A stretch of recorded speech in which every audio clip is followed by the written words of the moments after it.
Well, one of the things you do in behavior therapy constantly is you help people calibrate the zone of proximal development. So imagine that's Vygotsky's term, right? And so if you're in the zone of proximal development, you're pushing your skill development one increment forward. And it's one that you can actually manage. And so if you see people who are entirely stymied, we're sort of back to the cup of coffee or the coffee cup example, you want to find something they can do locally this week that would constitute at least a micro win. And you just keep, and if you talk to someone, you say, well, why don't you try cleaning up your room? Because it's a complete catastrophic nightmare. It's a good place to start. And this is often the case with people who are really demoralized and whose life is utterly chaotic.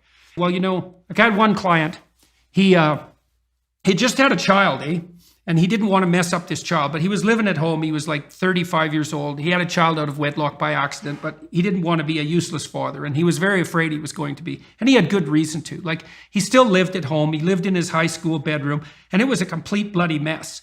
He was living like a 12-year-old, you know, a bad 12-year-old. And so I said, well, when was the last time that your carpet was vacuumed? And he said, well, sometimes my mother does it, but it's probably been months. I said, well, why don't you just bring the vacuum cleaner into the room and just vacuum your carpet. That'll be your task for this week. You know, and I knew that was a bigger task than you might think because he'd been in that room for like 18 years and it was a mess. And so cleaning it up at all was a big deal.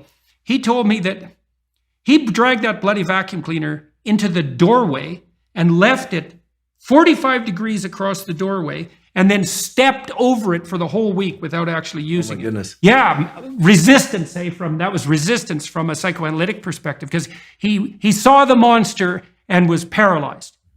And so what we did was we reduced the task. I said, look, you've got some drawers in your bureau. They're probably a mess. Do you have a sock drawer? Yes. It said, like, clean up one half of the sock drawer this week. That's it. Just organize it. So you just keep cutting the tasks down week by week until you find the threshold for positive movement forward.